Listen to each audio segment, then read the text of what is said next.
नमस्ते. आपण मागील भागात पाहिले की समर जिथे शहरामध्ये राहत असतो तिथे त्याच्या रूमवरती कविता नसताना काव्य येते.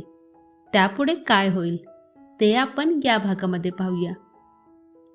पण त्याआधी कथेच्या नोटिफिकेशनसाठी चॅनलला नक्की सबस्क्राईब करा आणि बेल आयकॉनला ऑन करायला विसरू नका. तर कथेला सुरुवात करूया.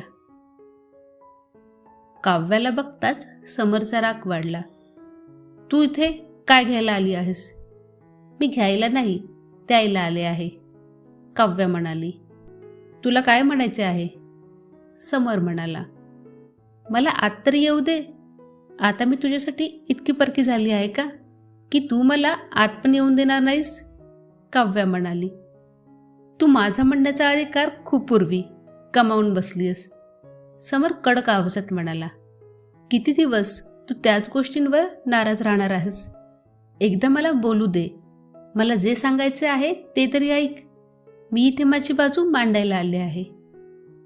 पण या सगळ्याची आता काहीच गरज नाही आहे. मी लग्न केलं आहे आणि तुझा आणि माझा घटस्फोट झाला आहे, समर म्हणाला. एकदा मला आत येऊ दे. मी तुला तुझ्या घरात जागा द्यायला सांगत नाहीये. तिच्या अशा बोलण्याने समरचा राग शांत झाला आणि त्याने तिला घरात घेतलं. एक ग्लास पाणी तरी दे. काव्याने पाणी मागितल्यावर समर किचनमध्ये गेला पाणी आणण्यासाठी. काव्य पूर्ण खोली काळजीपूर्वक पाहत होती.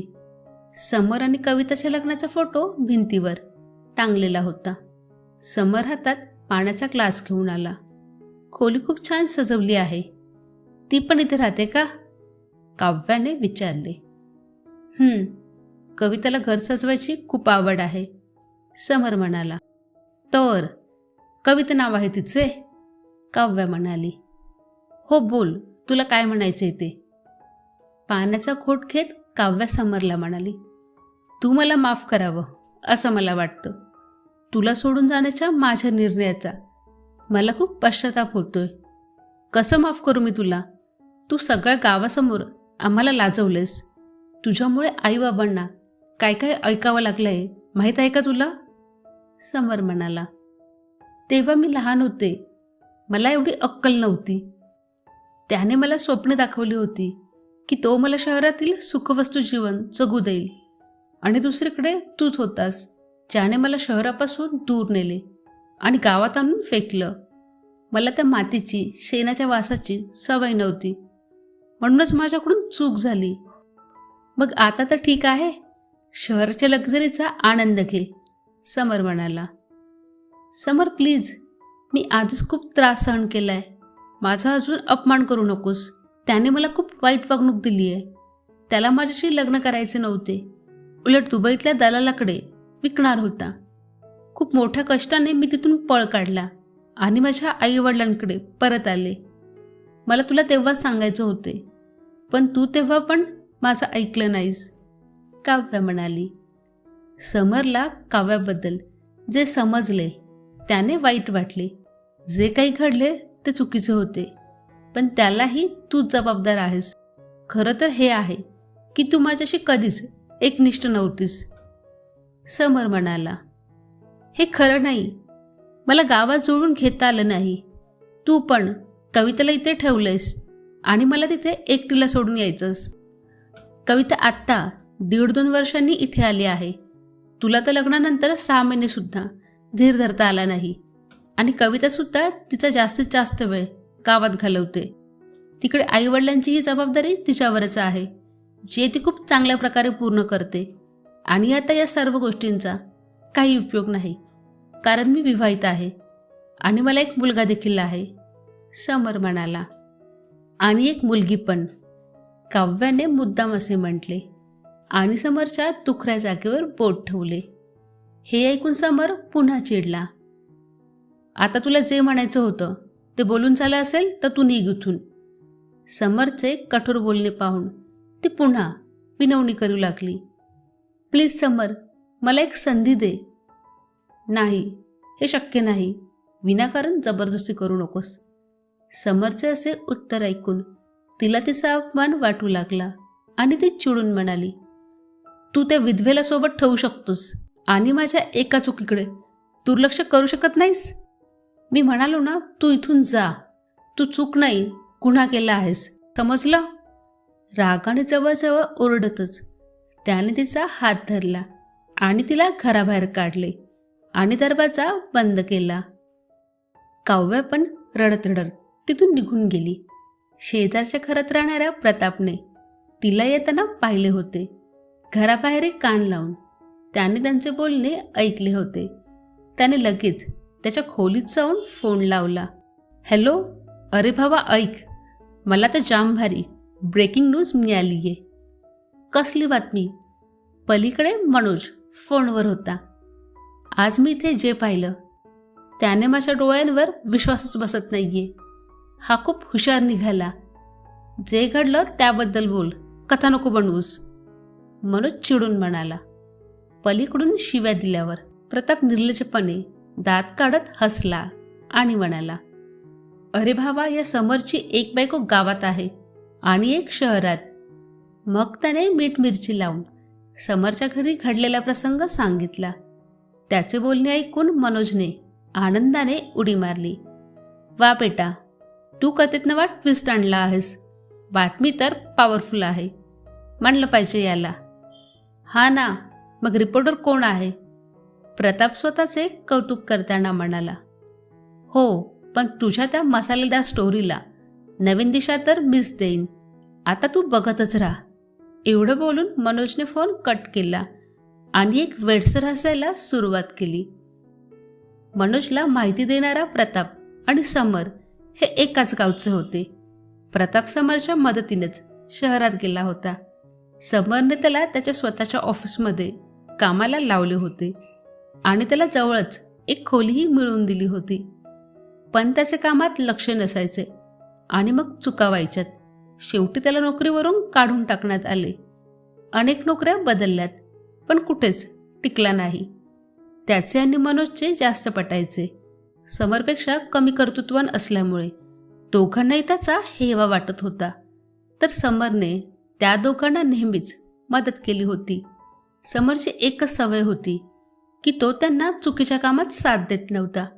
उलट त्यांनी त्याला सांगितलं तर तो त्यांची पोल खोलायचा.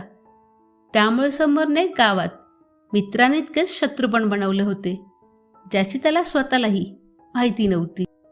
प्रतापशी फोनवर बोलून मनोजने खूप विचार करून एक प्लॅन केला. त्याने सोशल मीडियाच्या मदतीने काव्याचा कॉन्टॅक्ट शोधला. आधी त्याने तिला मेसेज केला आणि मग गोड बोलून तिचा मोबाईल नंबर घेतला. ती मनोजला समरचा मित्र म्हणून ओळखत होती, म्हणून तिने सहज त्याला तिचा मोबाईल नंबर दिला. मनोजला नंबर मिळताच लगेच त्याने तिला फोन केला. नमस्ते वहिनी. नमस्ते. हॅलो, बोला मनोज भाऊ, कशी आठवण झाली? बोला. वहिनी, आठवण त्यांची काढतात ज्यांना आपण विसरतो. अहो, मी तुम्हाला कधी विसरलोच नव्हतो, नाट्यमय पद्धतीने मनोज म्हणाला. का ते? का? काव्याने विचारले. आमच्या भावाच्या आयुष्यात तुम्ही एक खास व्यक्ती होता. आम्ही तुम्हाला कसे विसरणार? तुमच्यासारख्या तल्लख, सुंदर आणि हुशार बाई संपूर्ण गावात नसेल. मनोज खुश होऊन म्हणाला. मनोज भाऊ, तुम्ही माझी चेष्टा करताय का? जर मी हुशार असते तर समरला सोडून जाण्याचा मूर्खपणा केला असता का? अहो बहिणी, चुका ह्या कोणाकडून होऊ शकतात. तुम्ही सुद्धा एक माणूस आहात, देव नाही. आणि मग तुमच्या एका चुकीमुळे तुमचे इतर सर्व गुण नष्ट होत नाहीत. पण आता माझ्याकडे खंत करण्याशिवाय दुसरे काही नाही. समरच्या आयुष्यात आता दुसरे कोणीतरी आहे. मी ऐकलं आहे की ती खूप चांगली आहे. काव्या निराश होऊन म्हणाली. कुणी? आणि मनोज हसायला लागला. मनोज भाऊ, हसताय का? कारण तुम्ही मस्करीच अशी करताय. अहो, ती बाई कुठूनही समरच्या लायकीची नाहीये. कुठे आमचा भाऊ एवढा सुशिक्षित आणि हुशार, आणि ती एकदम गावंढळ, मनोज म्हणाला. हो, पण समर फक्त तिची स्तुती करत होता की घरातले सगळे तिला पसंत करतात. ती घर खूप नीट सांभाळते आणि त्याच्या आईवडिलांची पण चांगली काळजी घेते, काव्या म्हणाली. त्यात काय एवढं? हे सगळं गावच्या बायका करतातच. पण समरचं काय? ना ती दिसायला आहे ना तुमच्यासारखी उच्च शिक्षित आहे. त्यात ती आधीच एका मुलीची आई होती. समर त्याने तर आईवडिलांच्या दबावाखाली मनावर दगड ठेवून तडजोड केली होती. बिचारा माझा भाऊ. तो त्याच्या भावना दुसऱ्यासमोर व्यक्तही करू शकत नाही. मनोजने काव्यासमोर समरसाठी त्याला किती वाईट वाटतं याचं खोटं खोटं ढोंग करत म्हणाला. अच्छा, तर हे कारण आहे? हो, मनोज म्हणाला. पण तो माझ्याकडे बघायला सुद्धा मागत नाही. मी तर फक्त एवढेच म्हणत होते की समरने मला त्याच्या आयुष्यात फक्त एका मित्राची जागा परत द्यावी. मला त्यातही आनंद होईल. पण काव्याच्या मनातील भावना जाणून मनोजचे डोळे चमकले. समरच्या आयुष्यात आग लावण्याची मोठी संधी त्याला दिसली. तो पुन्हा हसला. वहिनी, काळजी का करताय? मी तुम्हाला माझी वहिनी मानलं आहे.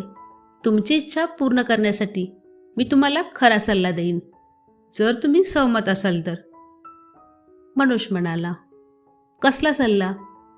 तुम्ही समरला पुन्हा भेटायला कसं तरी पटवून द्या. तो नाही ऐकायचा. काव्य म्हणाली. अहो बहिणी, तुम्ही तर खूप सहज हार मांडलीत. एखादी स्त्री हवे असेल तर काय करू शकत नाही. तुम्ही तर त्याची पहिली बायकोच नाही तर त्याची मैत्रिणी आहात. एकदा तरी मनापासून प्रयत्न करा. माझा भाऊ नक्कीच सहमत होईल. मनोज म्हणाला. ठीक आहे, मी पुन्हा प्रयत्न करते. आता कशा बोललात? हा वहिनी, जेव्हा समर भेटायला तयार असेल तेव्हा प्लीज मला कळवा. नक्की. काव्याने फोन कट केला आणि मनोज दात काढून हसत असतो. तर मित्रांनो, उर्वरित कथा ही पुढील भागामध्ये येईल. तर हा भाग तुम्हाला कसा वाटला हे कमेंटमधून जरूर सांगा. आणि अजून तुम्ही चॅनलला सबस्क्राईब केलं नसेल तर प्लीज सबस्क्राईब करा. कथा पाहण्यासाठी खूप खूप धन्यवाद.